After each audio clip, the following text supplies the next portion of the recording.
Wewe yako ni kulala sana. Na watu wajiangalie sana. Hata baada ya kuchelewa kwa kufanya kitu kingine, lakini usiwe mtu mwenye kutaka kulala. Ndio unafanya kwa kitabu kwa sababu na wale ambao wanajua kufanya nini wanajua. Niko kwa darasa nitakupigia. Sasa ninakwambia hivi. Ukikaa ukiwa mtu ambaye ni mtu ukitaka kitanda sana, wewe utakuwa maskini. Kwanza wanaume ni wakuamka mapema kama ni koma. Kuna mama mwingine kule ndio akiwa mshigonga niambia pasta hapa hakuna giza, hapa hakuna usiku, na hiyo hakuna usiku. Kwa sababu unakana na kutafuta. Wakati huo wewe unalala. Mama unakaa kwa kitanda mchana. Mama analala mchana na siku gonjeka ni kulala. Hata wewe bahati kupata kwa sababu ulipokaa tu kwa unalala tu kwa kitanda. Wakati wanaume wengine wameamkia wako marikiti mnangulia anakwambia muondoke anatafuta. Na wewe uko kwa hiyo angalia masaa sana. Sasa talanta mtu ajue talanta yake. Ulipoingia katika kanisa kila mtu anapaswa kujua talanta ulipatiwa gani. Sasa wewe ni talanta gani uko nayo katika kanisa? Unajua talanta. Unajua tofauti kati ya talanta na vipawa vya kiroho. Unajua hiyo ni nini? Mtu mmoja aliambia talanta na vipawa vya kiroho. Tofauti ni gani? Tunasema isikieni, talanta ni kile kipawa Mungu amekupatia.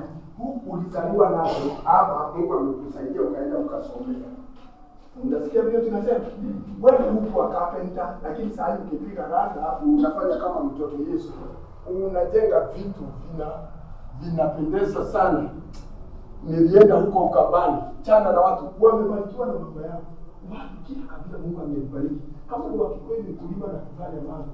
Kama ni Wajaruo nao ni kufua samaki na mambo na kusoma. Kwa sababu Wajaruo wamesoma.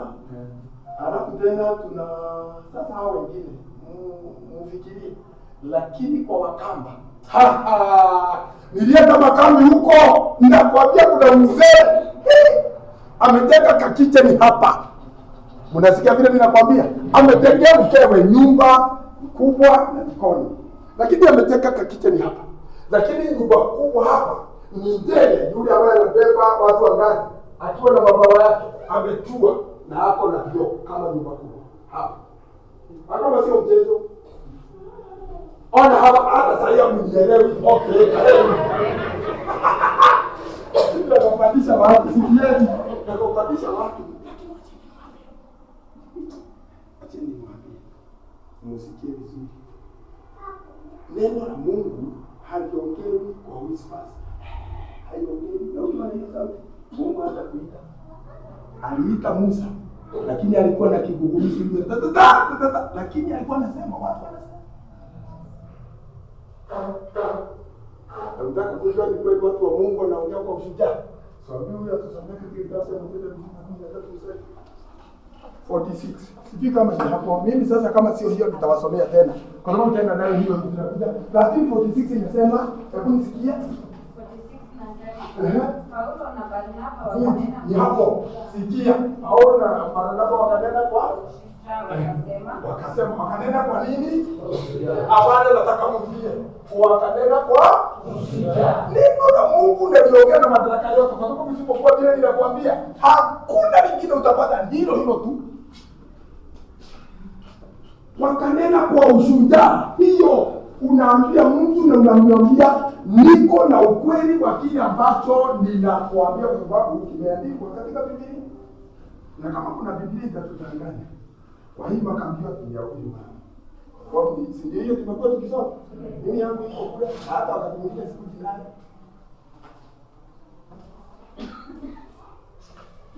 Neno la Mungu haliongewi ati tuanze kuchezeana na wewe.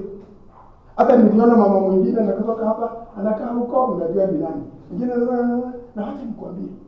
Mimi Mungu ametupatia kibao kwa sababu tunazungumza mambo ya haya. Si ndio tunaona? Mimi usishangae nikikuleta hivi na nikwambia mambo yako yote. Hiyo niko nayo. Nitakwambia utashangaa kama nimeanza. Utashangaa. Kwa hivyo ni kipo. Ndio huko na mambo yako. Nitakwambia mambo yako utashangaa. Si hata nilienda huko Meru pasta kama ile ya kanisa kaniambia hapa pasta vile unafanya utapigwa. Kwa sababu kuna mama nililenga hivi nikamwambia si umekuwa ukinywa pombe na ni kweli alikuwa ameacha pombe tu kuingia kwa kanisa. Nikipo kwenda nikueleza roho yangu wa Mungu ambaye ako ndani yangu na wako asipelekani. So it is for you to keep off. Where enter.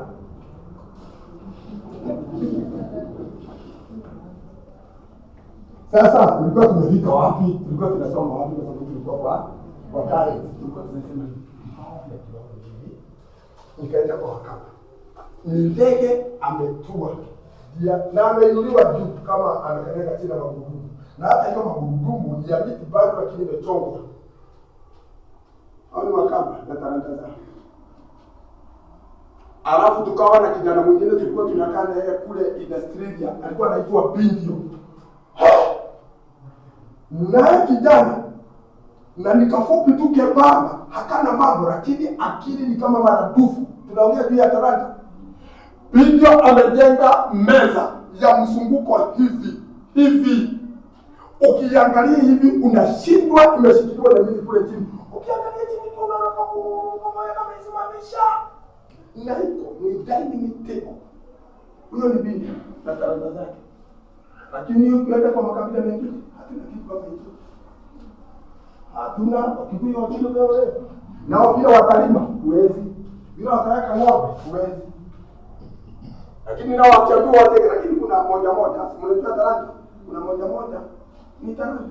Sasa talanta ambayo sijajua hasa ni nini wanafanya ni waelewe. Wewe unafanya nini? Siwaelewi kuna kitu kile. Na Wameru pia, lakini Wameru wafleti zao wameibuka wakulima wa miraa. Hiyo tena nayo ni dawa ya kulevya ya aina yake. Hiyo. Sasa kuna watu na makabila. Kwa hivyo jivunie kabila lako kwa sababu kila kabila si Mungu anawakisi na nini wanafanya? Ni watoka tu nao ni mabantu. Si kweli? Mabantu sisi ni kulipa na nini? Hiyo ndio sasa tunasema. Sasa tunaweza kuwa na talanta kunafanya hiyo. Lakini wewe nikwambie, tuseme kuna fundi kwa nyumba hapa na anatoa kujenga. Huyo fundi anapofanyisha kanisani inabadilika inakuwa kipawa cha kiroho. Umenipata? Kitu chochote ambacho unafanya ukisaidia kanisa, za mara nyingi hatulipi, lakini kama ni mtu na anatujengea ni forma, anaitisha tu kitu ya kumkipa hata na nini, huko na bibi na watoto anaitisha tu, anawaambia kwa baraka hiyo nyumba nitasimamia, nitajenga, lakini na nyinyi kama ni 150,000 anaitisha 50,000. Hiyo sasa na nyinyi mshikieni kwa sababu hakuna kazi tu hapo na mke na watoto. Hakuna ama mnampatia kama yeye ana wakati wa mstaafu. Huyo mtu ni kipawa anakileta kanisani. Na kipawa hicho kama ni mama na anajua kufua nguo sana kule nyumbani. Wakati anakuja hapa kanisani na kuanza kufua za wachungaji kama wale, anafua vitambaa vya Pasaka. Hiyo ni kipawa cha kiroho. Mkiingia tu kwa uwanja wa kanisa inabadilika inakuwa tu. Lakini ukiwa kule ni talanta Mungu anakupatia utafute funga kwa watoto. Sasa hiyo nyingine ni treasure hata ndio tutasoma. Sasa hiyo nyingine tulikuwa tumesema ni gani? Treasure, time. Na time pia. Treasure na time zinaendeshana. Na ndio tunataka tuangalie. Sikieni vile Mungu alikuwa amewaambia Waisraeli Malaki 3 mstari wa ngapi? Soma utusomee haraka. Soma haraka, nataka kuzungumzia kitu kingine niko na hapa. Ndogo tu soma nisikia Malaki 3 mstari wa 8. Je, wanadamu watamwimbia Mungu? Lakini ninyi mnaniibia mimi. Lakini ninyi mwasema, tunakuibia kwa namna gani? Na ndio na mnajua wakati mwingine huyu Malaki kwa sababu alikuwa kati ya wanabii wale wadogo. Tuna manabii 17 katika Biblia. Huyu ni kati ya wale wadogo ambao 12. Lakini kuna wale wakubwa kama Isaia, Yeremia, Ezekieli au nao ni watano. Watu wanakuja 17. Basi huyu ni kati ya wale wadogo. Na Malaki anawatabiria Waisraeli punde tu wakitoka katika uhamishoni. Hawa kila nabii amewekwa kwa kipindi chake. Kuna wale ambao Mungu aliweka kuambia Waisraeli atawapeleka uhamishoni kwa sababu hamkielewi, hamtambui. Ninyi mnasema mimi ni Mungu wa mlima katika Yohana 4. mahali ambapo Yesu anakutana na yule mama Msamaria. Mnajua vile wanaambiana hapo kwa kisima hiyo ya Wayahudi. Sasa walikuwa wanafikiria ni Mungu wa mlima. Kuna wale Mungu aliwatuma Waisraeli wakiwa kwa misheni. Kama Yeremia akamwambia ikitimia miaka 70 nataka kupeleka huko. Ikitimia 70 years, Yeremia anawaambia Mungu anasema atakuja watoe huku awarudishe mahali ambapo kulikuwa kwa Yerusalemu. Anawaambia alipenda itimia, lakini ni watoto na wajukuu walirudi huko. Wengine wote walikufa. Katika Yeremia 29:11 unajua mahali anasema ninawafikia mama asema Bwana warudisha hapa. Unajua hivyo? Ategeja tushina jameshija meno mala tuliu remember nao ni hapo anaambiwa mtatolewa huko mtarudishwa. Hiyo ni Yeremia. Lakini kuna wengine wanawatabiria baada ya kutoka uhamishoni wanaambia rudieni Mungu wenu kama vile tulisoma hapa mambo ya Joshua. Hosea anawaambia rudieni Mungu wenu. Kwa sababu sasa hakuna mwingine. Kila nabii alikuwa amepangwa kwa kipindi chake. Sasa huyu ni nani tunasoma imani? Sikia bila nabii watu wa Mungu. Sema nisikie. Je, wanadamu watamwibia Mungu? Lakini ninyi mnaniibia mimi. Lakini ninyi mwasema, mmekuibia kwa namna gani? Mmeniibia zaka na dhabihu.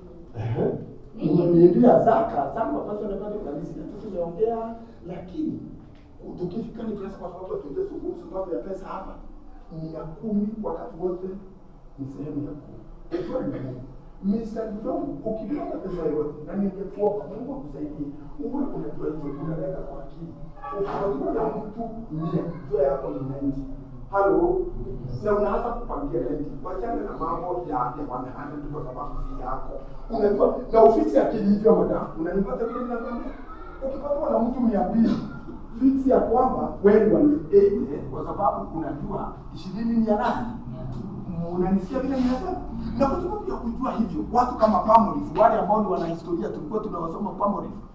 Huyu mwana Bidco, huyu alikuwa anatutengenezea ile mafuta ya Kimbo na nini Unilever, kama hizo companies huyo mtu alifika mahali hata anatoa 50%. Akipata 100 badala ya kupata, na mnisikize vizuri, badala ya kutoa 10 anatoa 50. Anapatia 50.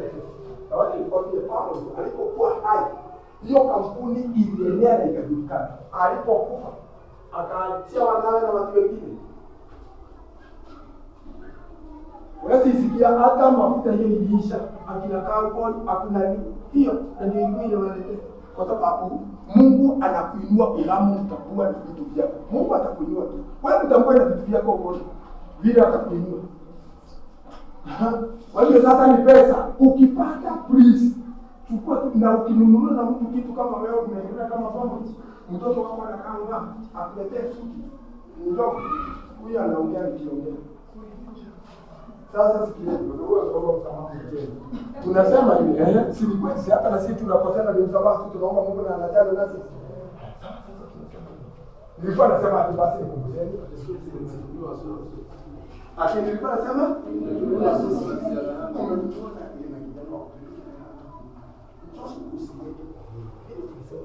kabla haijaolewa na ikiolewa uulize ule baba anakwambia unakuja hapa unaivaa toria zake kama wewe ndio wewe usije ukaweka hata sikati kwa mtu kama hiyo paka ndio kusaidia ndio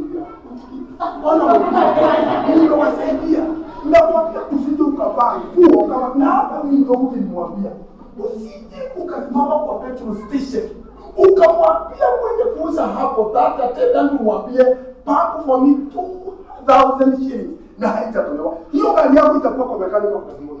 Sasa nayo tolea na ukipatiwa unaenda kunatolea. Nilikwambia sasa usimame kama kijana mwingine nijabu. Alinikuta pale maimani.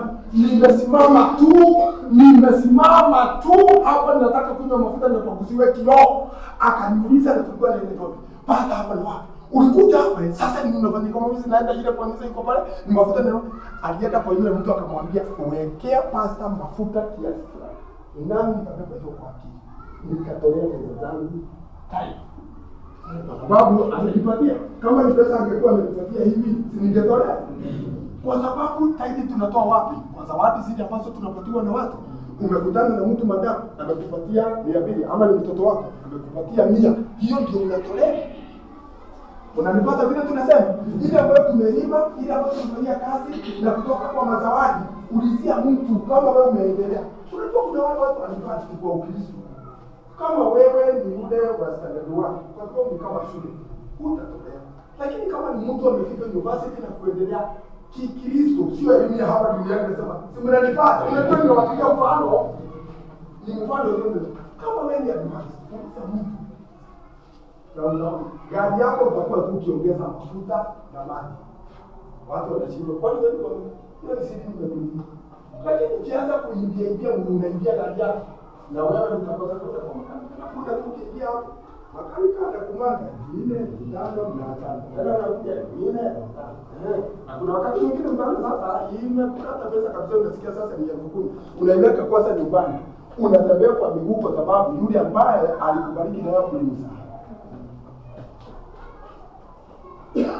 Je, unajua kwamba kila nguo ambayo imetolewa huenda ukae nayo miaka nenda miaka rudi. Tununue na wewe suti moja, my dear friend John. Yako inaruke, romu iishe. Koti upatie kijana wako aende akatunge nayo, lakini hapo tunahubiri nayo. Siulize hata wamama, kuna mtu ananunua sufuria, anaenda sokoni wananunua sufuria wakiwa mama wawili, wananunua from the same trader, wanauziwa na yeye. Lakini yako imetomboka sahihi hatuioni. Lakini yule mama ambaye anatoka bado inafika. Hiyo. Jua vile utahusiana na Mungu na vitu vyako. Nikakwambia hiyo nikaona unisikie. Nikaomba Mungu tu lakini sasa naona unisikia. Huwezi kaa bila kuuliza Mungu inatakaje. Kwa sababu sisi kanisa hili letu la Waisraeli wa Sabato hata tuliuliza kule. Ukienda kwa mashule yetu hivi unafundishwa hapa na Pastor Molito. Unaona mashule yetu ziko na pesa. Lakini kuna profesa alituambia kule shuleni akatuambia sisi hatuna wafadhili kama Wakatoliki kama Anglikana. Ni mifuko ya washiriki. Ndio inasimamisha shule. Na hata kanisa na hata shule za manabii zilikuwa zilikuwa zinasimamishwa na watu wenyewe, Waisraeli wenyewe. Hawakutoka kwa watu wa mataifa, hawakufanya hiyo. Ndio tunasema hivyo. Mwambie sasa apenuke na nini tena unaenda wapi mtoto? Watu shughulika huyu mtoto anakuja pia anaangalia mama. Ulikuwa umefunga? Sawa. Okay. Sasa mstari wa 10. Leteni zaka kamili ghalani. Unasikia vile anasema? Leteni zaka. Leteni zaka. Ndio wewe unaleta nusu. Sasa hapo ndio unakaa hivi na Mungu. Kwa sababu Mungu anaitisha kamili. Kwanza watu wengine kweli. Na usitisho na mtu aliyetoa amemwingia Mungu 8,000. Angeleta siku ya 10. Amen. Yeye ndio unaona anatoa pesa hapa pekee mtu ambaye ameokoka katika sababu kuna mambo kama hii. Lazima kuwe na mtu mmoja ama wawili ambao wanakaa vizuri. Jao tutaona ndio wanashikilia Mungu asiwaangamize. Hao wawili. Hata ukiona watu wawili wanaenda kuomba kanisani kutoka kama kwa Mungu na mama wawili watatu ninawakuta hapo. Tukienda barasa ninawakuta nao wanachomoka. Kwa amekuja tunawaambia endeleeni kuomba kwa sababu ndio umeshikilia hii business. Na hakuna mahali nakosa umama kama hao. Hao ndio hao unasikia. Sisi tulisoma na nyinyi hapa jana. Usiombewe kama wewe ni mwizi wa taifa. Simsikia leo yote anasema tusikuombe. Kama uko kwa hospitali na hujiwezi, endelea kung'ang'ana. Kaa na malazi huko. Kaa na madaktari. Sisi hatuna neno. Hatukusoma na nyinyi. Alafu na ndio mmetutoa hapa tukifika magoti. Tunaombea. Tunaombea. Sasa tunaombea, sikiza Mungu wetu. Hata wakati mwingine sikia tunapatiwa list ndefu sana. Inapozi yule anaomba afungue macho. Mungu tunakupatia mwanamke, tunakupatia Kimati, tunakupatia Nyabuto, tunakupatia sasa anasoma kusoma kwa sababu ni wewe. Kumbe hii na hii ni ya uwezi kabisa. Watu wako mkitupa roho mkituangalia. Ndio kabwaru sasa kutulia kwa kingisi ni tunguani. Sasa ndio hiyo tunaombewa. Sasa Mungu akasema simnasikia Mungu anaongea waziwazi. Anakuambia sitaenda na wewe na tumesikia akiongea na Waisraeli. Aliwaambia mmeniimbia na mkanijali jinsi nyinyi wenyewe. Sisi na nyinyi ndio Musa.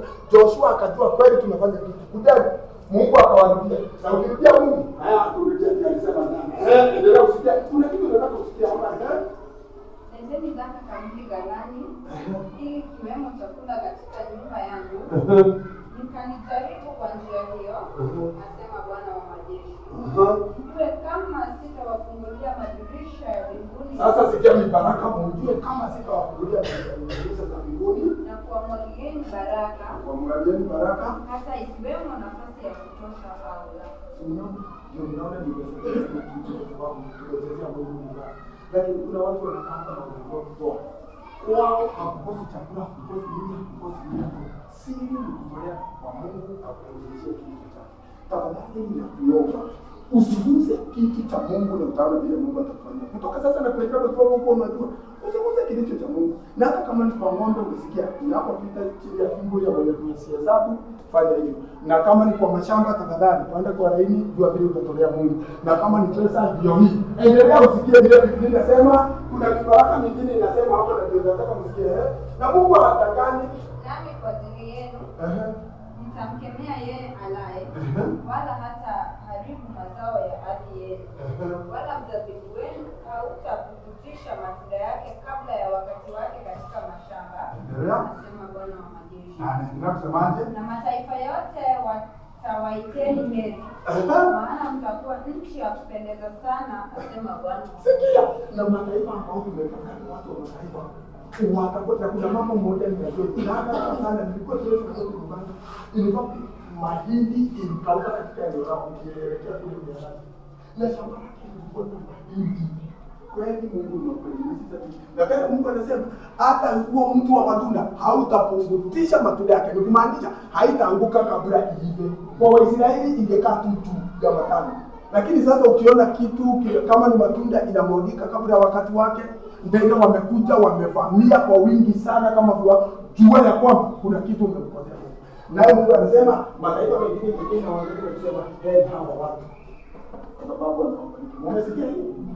Yaani wale ambao wamepakana katika eneo ambalo unakaa watakuwa wanasema hii nyumba imebarikiwa na Mungu, kwa sababu kuanzia nyumbani hadi mashambani na kazini unanabii kweli hakuna vita. Ni mwambie hiyo mtungi kwamba hakuna vita, unapelekana vizuri na bibi yako, ukiwa na mume wako, unapelekana vizuri, hakuna vita inasikika huko, unatoka vizuri, kama mko na kagari, mnatoka vizuri, mnaenda mnafanya kazi yenu, jioni mnarudi vizuri, utaenjoy sana kuongea. Lakini ukionyesha mke wako mnamwambia utakuja kuniambia, utakumbuka.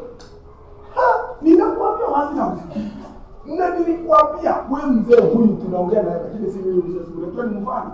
Unajua tunapiga na watu kufanya, unasema nipige yeye.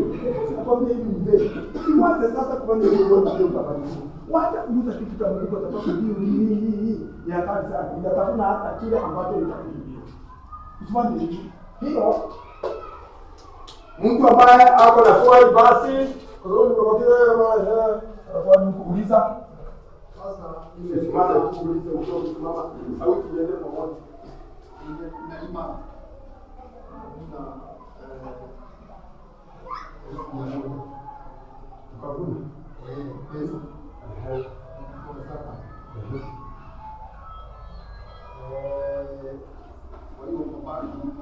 Nikaenda nikanunua suti. Nikatolea sana. Hapana, kama ulitolea zote, lakini kuna wasisi wanataka hivi anasema unafunga na Mungu unauza. Lakini ndio tunaingia taratibu kwa Mungu. Kwa maana tunaweza kufikisha kwa kuja kwa asili. Hapo tukoe hapo. Ni sawa. Hiyo ambayo umetolea tuseme sasa uko na mahindi. Umetoa hivi kama 20. Watu ndio kufanya tu. Wewe unaweza zako hiyo ambayo umevuna, hata ukienda ununue suti ama uweke ni sawa. Si umetolea. Kitu chochote ambacho mngesema sana. Lakini pia nikuja kwa ile njia ambayo umekuja nayo. Lakini kama mzee hapo tuiweke kuna wale wanaongea kwa nini? Lakini mzee ukiwa tena kwa uaminifu wote bila Mungu amekupatia.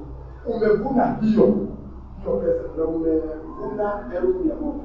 Utatoa shilingi 10,000 na utoe 10,000 nyingine kwa sababu ya hiyo tena nayo ni sawa umetolea. Kwa sababu hakuna kitu umemwambia Mungu. Nimerudi kwa shamba. Tena. Nikalima kulima 1,100. Nilikuwa nimetoka kwa hizo pesa, nilikuwa nimepea saka, nimerudi kwa shamba. Nikalima. Bahati mbaya nilikuwa imeleta mingi ama ikakosa. Nikavuna 20,000. Na msikia bila mzee huyu hapo na point. Mumsikize bila nauliza. Amekula ya kwanza 1,100. 100,000. Sio amesema. Lakini tena akatolea Mungu 20,000. Hiyo akarudisha zile pesa tena kwa shamba. Akachomeka sasa akavuna 20 bucks. Sio anasema ama 20,000. Sio anasema utatolea. Huwezi tolea kwa sababu Mungu anataka faida. Hapo hamjui kwa sababu hiyo hata ni hapa nimechomeka kwa sababu ulikuwa umetolea Mungu. Mnanisikia vile tunasema? Mungu anataka mara moja tunaona kutolea kwa Mungu. Huwezi toa tena. Kama ulikuwa umetolea hizo umerudi nazo kwa si zile 8,000 ulirudisha. Huwezi tolea mara.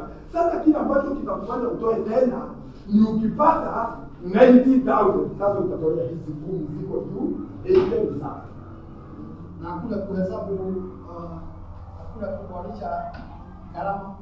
Sasa hizo hapana, si umesema ni nini unahesabu gharama hizo imekauka kwa sababu haina mzigo.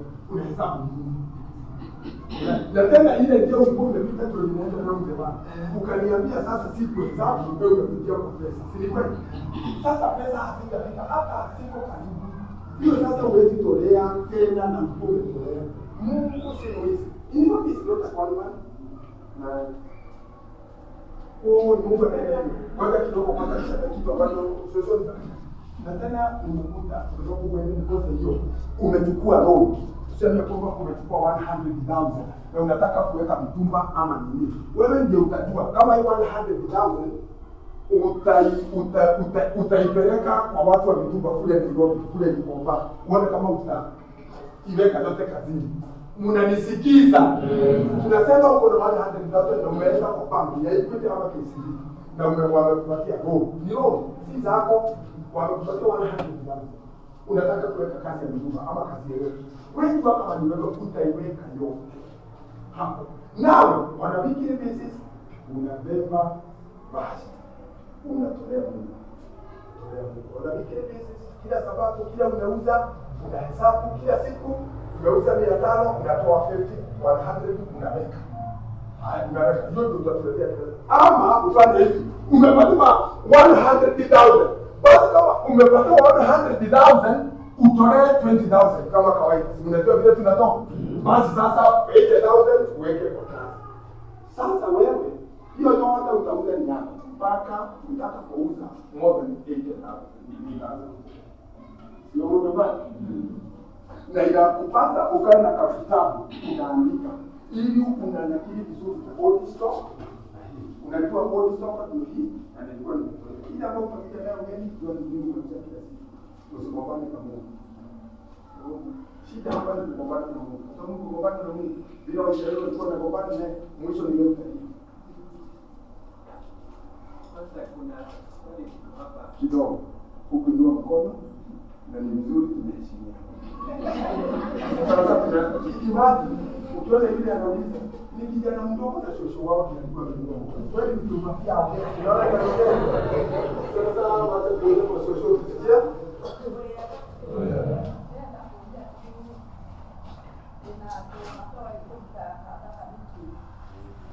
Kwa kushirikana makali kabila hii. Ndio tafuta ubora wao. Tena mmoja. Ndio takule hapo. Ndio hapo. Na demela kumahawo boidoshio kutikamu. Isho.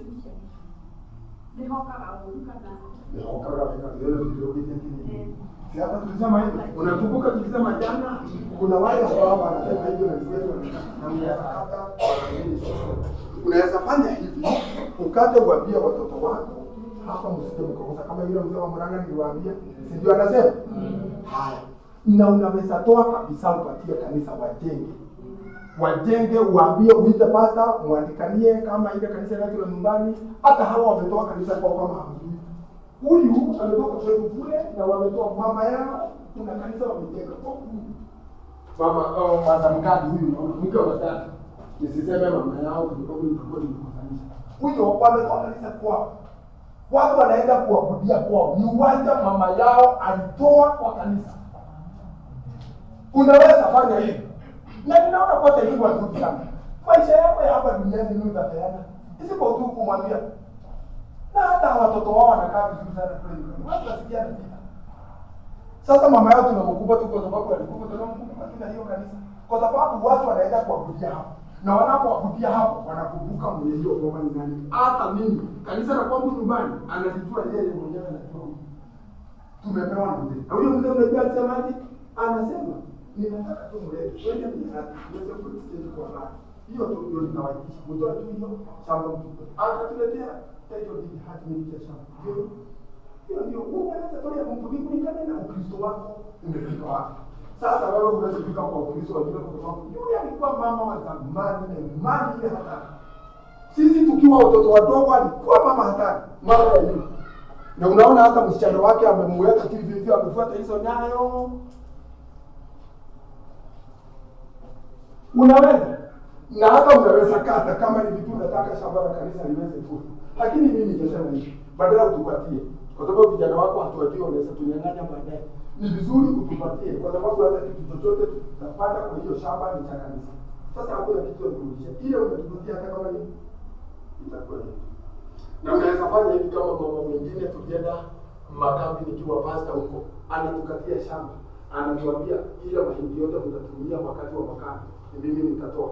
Anaenda anawaonyesha, anakata makao, anapanda tu anawaambia hiyo hata tuifanye kitu. Na tena akasema mchukue kama kanisa, yeye unajua mahali mtapeleka ni wakati. Watu wako kwa kanisa. Wacha hii mali yako ya pesa nani? Ulikuja juzi na kuna kitu unasikia hata swala. Kuna kitu unasikia kwa sababu wewe 10 leo. Wewe kuni. Kuna kitu unaweza kupatia kwa kanisa. Tunakufia hapo na uko na mabibi. Kuna huyu wako na hata kuna mahali anaweza ambia wachungaji waende wakakaa hapo. Tena na huyu na hapo tu na ukimuuliza ngojea Yesu tuende mbinguni atapelekana na mwizi wako.